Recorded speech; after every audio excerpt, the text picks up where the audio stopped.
Vous souvenez-vous des indulgences du purgatoire? Les indulgences sont une pratique ancienne dans l'Église catholique, remontant à plusieurs siècles. Voici un aperçu historique de leur évolution et de ce que disait le Vatican à ce sujet dans les derniers siècles. Accrochez-vous, car cela est à peine croyable. Pensez que cela était possible. L'Église catholique a enseigné que les indulgences permettent de réduire la peine temporelle du purgatoire pour les âmes repentantes. Cette doctrine repose sur l'idée du trésor des mérites de l'Église. Le premier à avoir officialisé les indulgences sous leur forme institutionnelle est le pape Urbain II, en 1095, lors du concile de Clermont. Il promet une indulgence plénière aux participants de la première croisade. Urbain II a institué les indulgences pour encourager la participation à la première croisade, en réponse à la demande de l'empereur byzantin Alexis Ier Comnène. Ce dernier sollicitait une aide militaire contre les Seldjoukides. Le second à avoir formalisé les indulgences est le pape Clément VI, en 1343. Dans la bulle Unigenitus Dei Filius, il explique la doctrine du trésor des mérites. Une justification qui légitime la pratique des indulgences dans l'Église. Pratique qui était profitable à qui? On peut se le demander. Clément VI a formalisé la doctrine des indulgences pour justifier leur usage et renforcer l'autorité de l'Église. Notamment, en réponse aux controverses sur leur légitimité et pour encourager les dons en faveur de la construction de la basilique Saint-Pierre. On approche ici de ce qui est notre sujet. Le troisième à avoir marqué l'histoire des indulgences est le pape Sixte IV, en 1476. Il étend les indulgences aux âmes du purgatoire, permettant aux vivants d'offrir des indulgences pour leurs défunts par des prières et des aumônes. Comme si l'argent pouvait faire une différence. Qu'en pensez-vous? Par contre, le purgatoire n'a pas été inventé par Sixte IV. Le concept est apparu progressivement dans la théologie chrétienne à partir des premiers siècles. Avec des références à la purification après la mort dans certains textes chrétiens et juifs, comme dans 2 Maccabées 12 verset 46. Il a été formellement reconnu comme doctrine par l'Église catholique au Concile de Lyon II en 1274 sous le pape Grégoire X, puis renforcé au Concile de Florence en 1439. En 1476, Sixte IV a précisé que les indulgences pouvaient être appliquées aux âmes du purgatoire. Mais il n'a pas inventé la doctrine du purgatoire elle-même. En 1515, le pape Léon X a accordé des indulgences en échange de dons pour financer la construction de la basilique Saint-Pierre à Rome. Cela a conduit à des abus, notamment la prédication des indulgences par Johann Tetzel. Ce qui a provoqué la réaction de Martin Luther et la publication de ses 95 thèses en 1517, déclenchant ainsi la réforme protestante. Paul III, pape de 1545 à 1563. En 1545, Paul III convoque le Concile de Trente, qui durera jusqu'en 1563. En 1563, le Concile réaffirme la doctrine des indulgences. Mais il interdit leur vente pour mettre fin aux abus qui avaient conduit à la réforme protestante. Il confirme que les indulgences restent valables, mais doivent être accordées avec rigueur et dans un cadre strictement spirituel. Obtention des indulgences. Les fidèles devaient accomplir des actes de piété, comme des prières, des pèlerinages, et des œuvres de charité. La confession et la communion étaient obligatoires pour obtenir une indulgence plénière. On pouvait appliquer ces indulgences à soi-même ou aux âmes du purgatoire. Cette réforme a permis de restaurer la crédibilité des indulgences dans l'Église catholique après les scandales du début du XVIe siècle. Clément VIII, pape de 1592 à 1605. Après Paul III, c'est Clément VIII qui a poursuivi la réforme des indulgences. En 1595, il renforce les règles établies au Concile de Trente pour éviter tout retour aux abus. Il contrôle plus strictement l'octroi des indulgences, en les réservant aux pratiques spirituelles recommandées par l'Église, comme les pèlerinages et la prière. Il rédige un manuel des indulgences pour encadrer leur usage et empêcher toute exploitation financière. Son action vise à purifier la pratique des indulgences et à la recentrer sur la foi et la piété. Benoît XIV, pape de 1740 à 1758. Après Clément VIII, c'est Benoît XIV qui a marqué l'histoire des indulgences. En 1747, il publie la bulle Pastorali Romani Pontifici, où il codifie strictement l'usage des indulgences pour éviter les abus et clarifier leur rôle dans la spiritualité catholique. Il insiste sur le fait que les indulgences doivent être accordées gratuitement et qu'elles ne peuvent être obtenues que par des actes de piété, de pénitence et de charité. Il réglemente l'attribution des indulgences aux âmes du purgatoire, confirmant que l'Église peut prier pour elles mais sans garantie absolue sur leur libération immédiate. Son travail permet de mieux encadrer cette pratique et d'éviter les dérives qui avaient terni la réputation des indulgences. Pie VI, pape de 1775 à 1799. Il défend la doctrine des indulgences face aux critiques des philosophes des Lumières, qui remettent en question cette pratique. En 1794, il publie une réponse officielle contre les attaques de la Révolution française. Il affirme que les indulgences ne sont ni une dispense du péché, ni un commerce spirituel, mais une aide accordée par l'Église pour alléger la peine temporelle des âmes. Son pontificat marque la défense des indulgences face aux nouvelles idées philosophiques et politiques qui contestent leur légitimité. Léon XIII, pape de 1878 à 1903.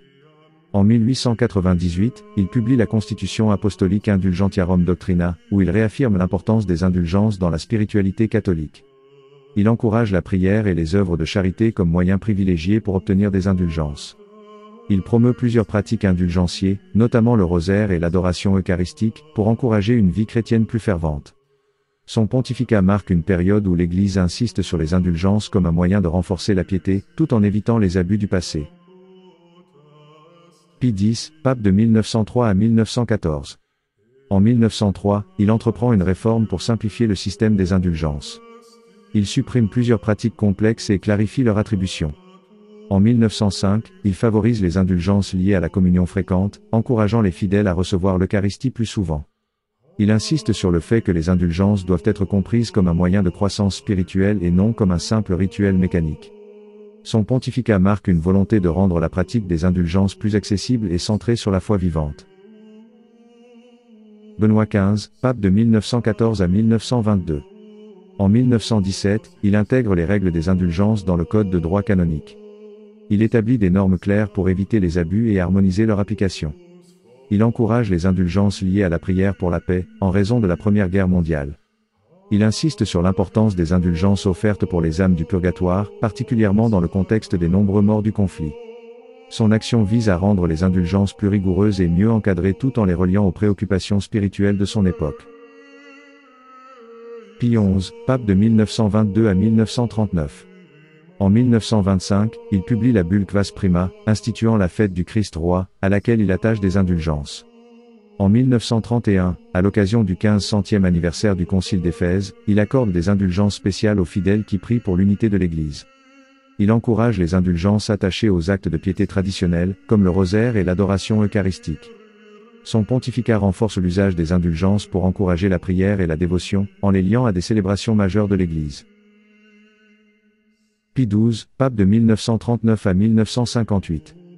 En 1943, il publie l'encyclique Mystici Corporis Christi, où il rappelle l'importance des indulgences dans la communion des saints.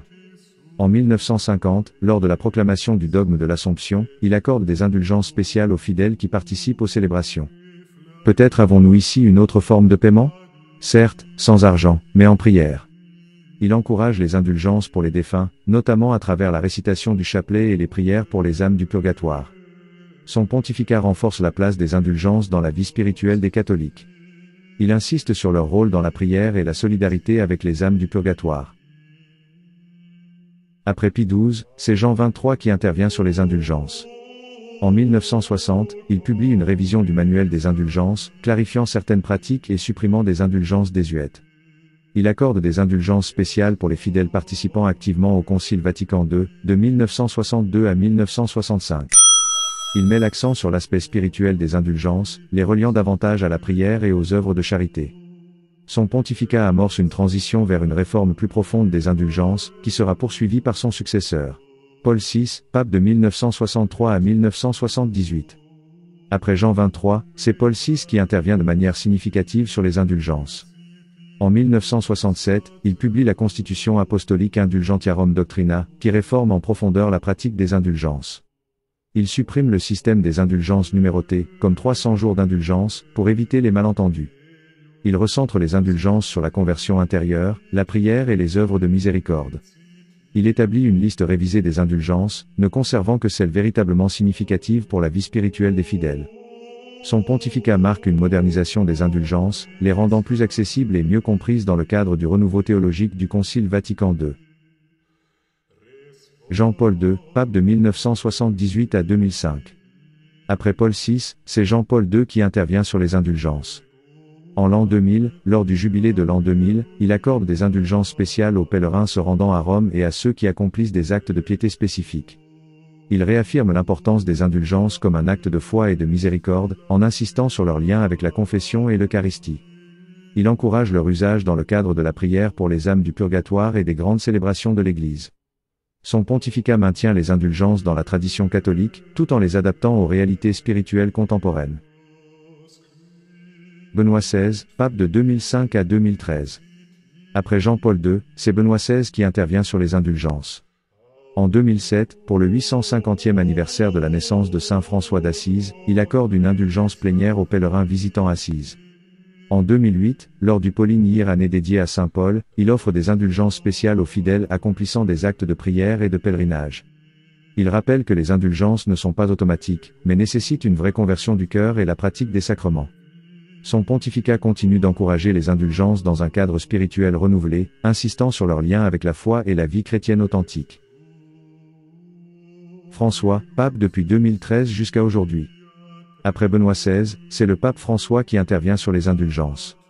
En 2015, à l'occasion du jubilé de la miséricorde, il accorde des indulgences plénières à ceux qui franchissent les portes saintes dans les cathédrales et basiliques du monde entier.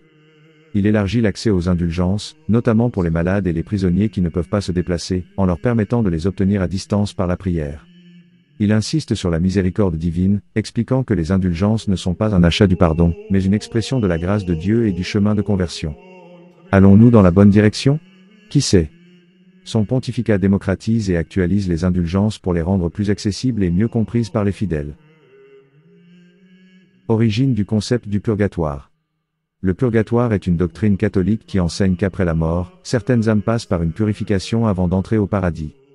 Cette idée n'a pas été inventée soudainement par l'Église, mais elle s'est développée progressivement à partir de plusieurs influences bibliques, théologiques et culturelles. Influence biblique et juive, avant l'ère chrétienne. La notion d'une purification après la mort est déjà présente dans le judaïsme ancien. Le livre des Maccabées, deuxième livre des Maccabées, chapitre 12, versets 45 à 46, écrit vers 150 avant Jésus-Christ, mentionne que prier pour les morts est une action sainte et pieuse, suggérant une purification possible après la mort. D'autres passages de l'Ancien Testament évoquent également une purification post-mortem, bien que le mot purgatoire n'y apparaisse pas explicitement. Premiers éléments dans le christianisme primitif, 1er, 5e siècle. Jésus parle d'un péché qui ne sera pas pardonné ni en ce monde ni dans l'autre. Matthieu 12, verset 32, ce qui sous-entend qu'il pourrait exister un pardon après la mort. Saint Paul évoque une purification post-mortem dans première lettre aux Corinthiens, chapitre 3, versets 11 à 15, où il parle d'une épreuve par le feu pour certaines âmes. Les premiers chrétiens pratiquaient déjà des prières pour les morts, ce qui indique une croyance implicite en une purification après la mort. Les pères de l'Église, 3e, 5e siècle. Tertullien, vers l'an 200 après Jésus-Christ, mentionne une purification après la mort et l'importance des prières pour les défunts. Saint Augustin, 4e siècle, parle d'un feu purificateur qui prépare certaines âmes à la vision de Dieu. Saint Grégoire de Nice développe l'idée d'une purification nécessaire pour les âmes qui ne sont pas totalement prêtes pour le paradis. Développement et officialisation du purgatoire. Le terme purgatoire apparaît au XIIe siècle, alors que l'Église cherche à préciser ce qu'implique cette purification post-mortem. En 1274, le Concile de Lyon II reconnaît officiellement le purgatoire comme un état temporaire de purification. Thomas d'Aquin, au XIIIe siècle, explique théologiquement que le purgatoire est nécessaire pour les âmes qui meurent en état de grâce, mais qui ont encore des fautes à expier. Le purgatoire n'a pas été inventé d'un coup par l'Église, mais il est issu d'une évolution théologique progressive. Il s'appuie sur des fondements bibliques, sur les traditions des premiers chrétiens, et a été formalisé au Moyen Âge. L'Église catholique le considère comme un acte de la miséricorde divine, permettant aux âmes de se purifier avant d'entrer au paradis. Le purgatoire est-il un lieu avant le paradis?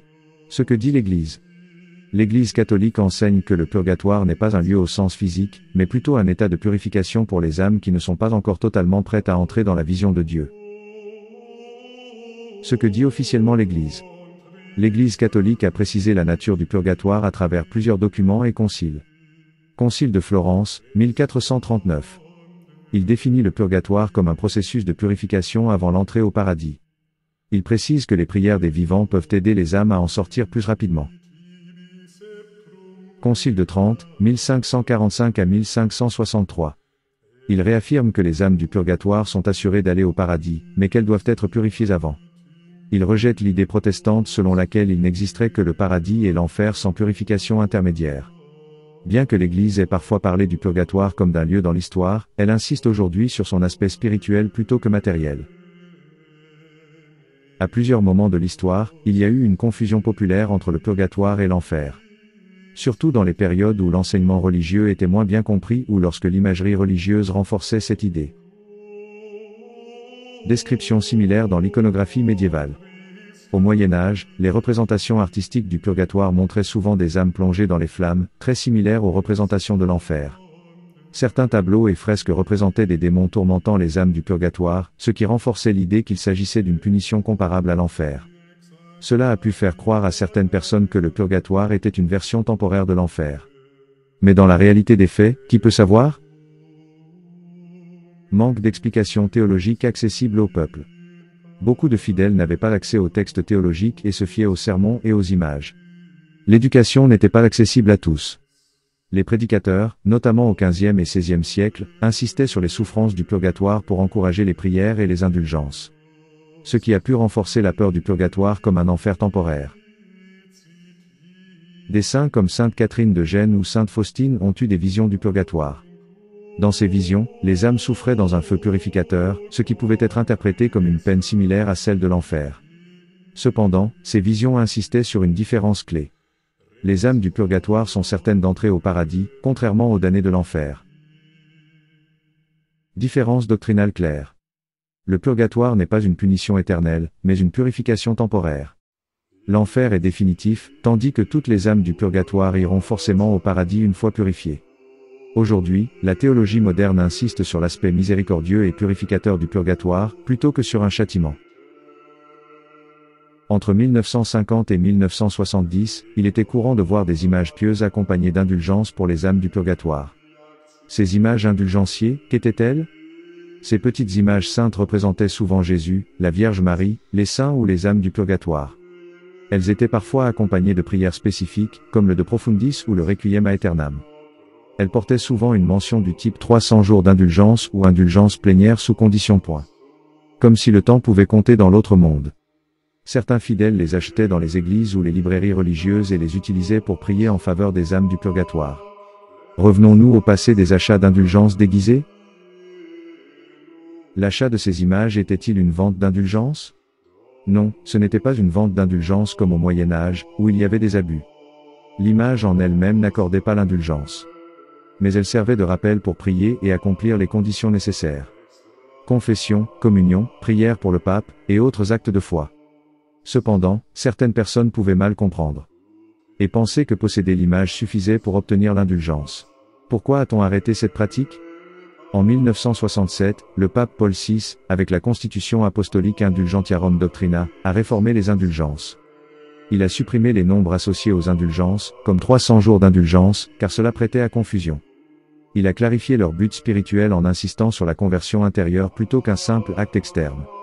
Il a simplifié la liste des indulgences, supprimant certaines pratiques qui avaient perdu de leur impact spirituel.